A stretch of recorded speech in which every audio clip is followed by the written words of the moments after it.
In this problem, we're asked to find the rectangular prism with a given surface area, which has a maximal volume. So, in order to do such a problem, we should first decide what kind of problem it is. Since we're asked to find something of maximal volume, we see this as an optimization problem.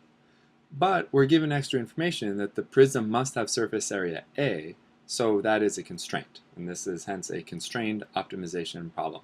So in order to do such a problem, we should quantify what the thing to be optimized is and what the constraint is. But before we can do that, it's reasonable to draw a picture of the scenario to set some notation. So let's draw a rectangular prism. So in principle, this prism can have different lengths on each of the dimensions, but it will look something like this, where we can give it labels. This side has length x, this side has length y, and this side has length z. Okay, so our task was to quantify the problem. So we're trying to maximize volume, so we can write this as our goal is to find the max of xyz, which is the volume of this prism, subject to the constraint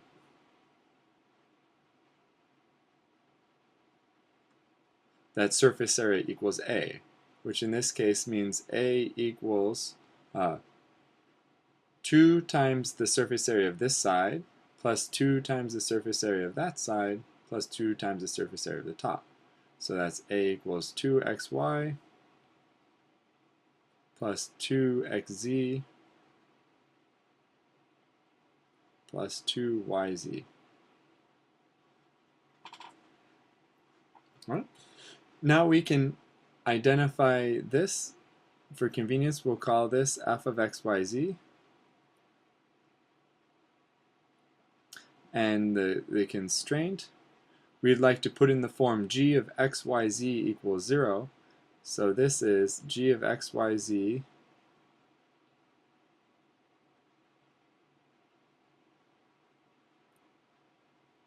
equals 0 would require that g equals 2x times y plus 2x times z plus 2y times z minus a. So g equals 0 is exactly this equation. Okay.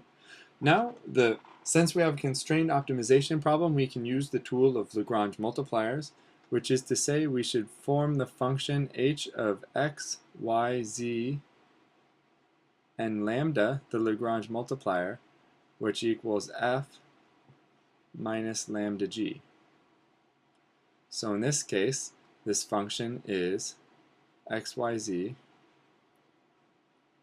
minus lambda times g, which is 2xy plus 2xz plus 2yz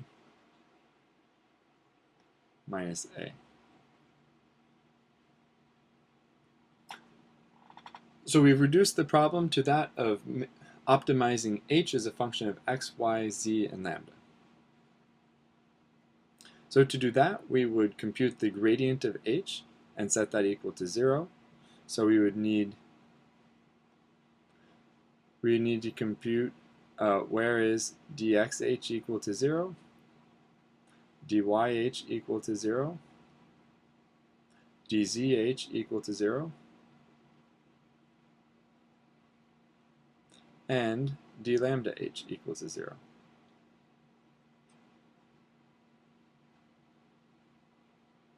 So whereas dxh equals to 0, we can explicitly compute the partial derivative.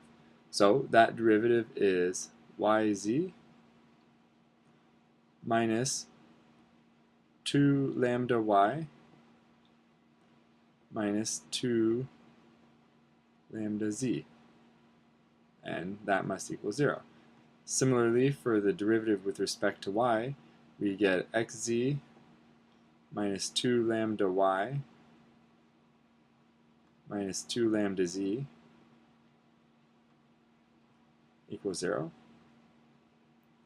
Finally, for z, it's very similar, so xy minus 2 lambda x minus 2 lambda y equals 0.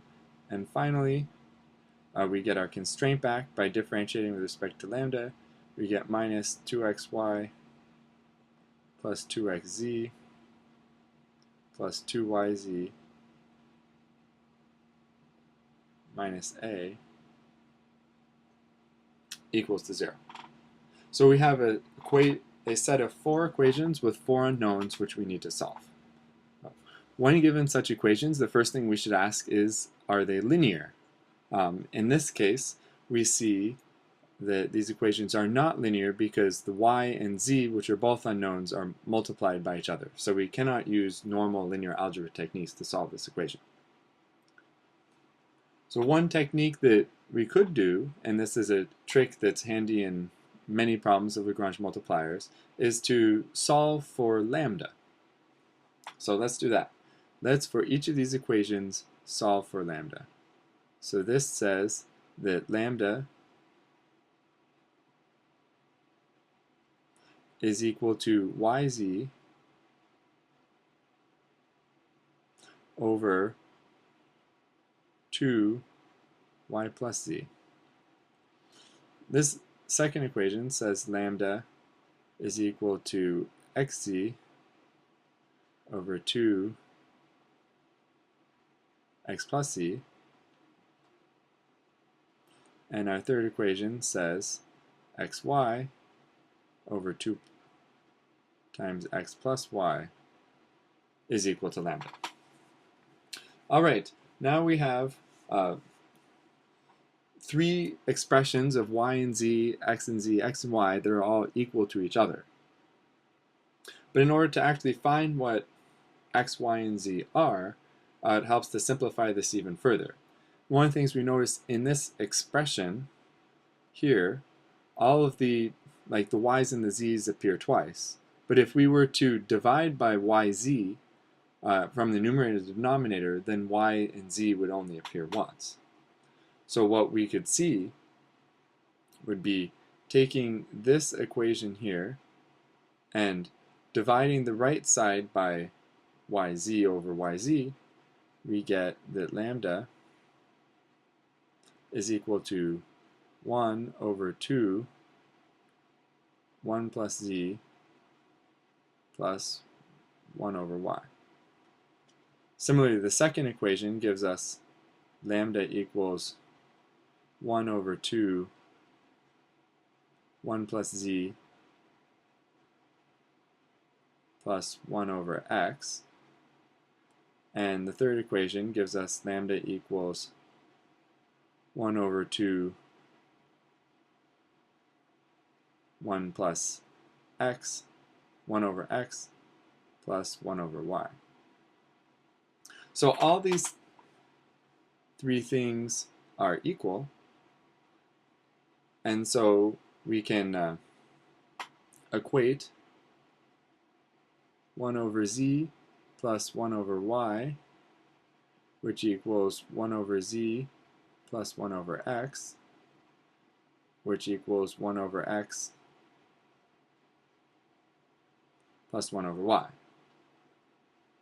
Now from the first equation, we could cancel 1 over z from both sides, and we see that 1 over x equals 1 over y. So in that case, x equals y.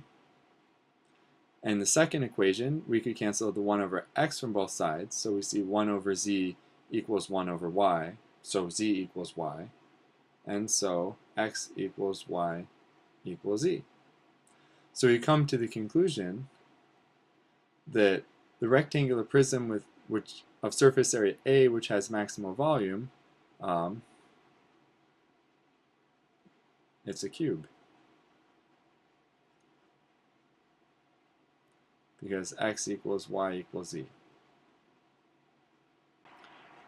If we wanted to find out exactly what the dimension of this cube was, we could go back to the relationship between x, y, z, and a, and we could see that a is equal to 6 times x squared, and so the length of this cube is x equals the square root of a over 6.